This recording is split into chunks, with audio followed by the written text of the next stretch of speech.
The report shows that cyber risk and computer crime are one of the top 4 issues that executives say that they are least prepared for. Why do you think that is? I think that's because it's a risk that's constantly evolving and changing.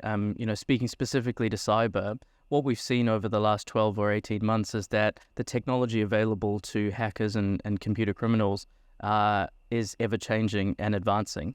They're using tools like generative AI at the moment, and what that's enabling them to do is to infiltrate more businesses and to cause more damage. And so that's the wider context about why this is so much of a key issue.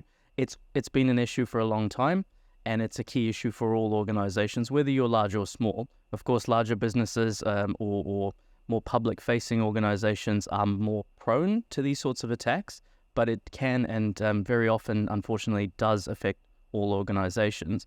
So the reason that I believe that these business leaders are feeling least prepared for that is because it is constantly evolving. So whenever they identify an issue and take a step to mitigate that, there's 2 or 3 other issues that are in quick succession that they then need to deal with as well.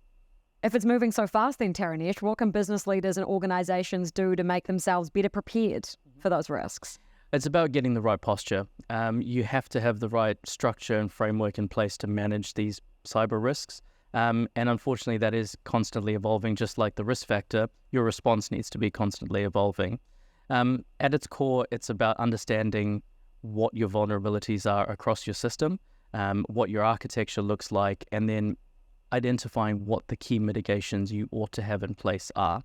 Once those are in place and you have comfort that they're working, it's about getting that regular assurance and comfort that those controls remain well designed and that they are operating as you expect them to day in, day out.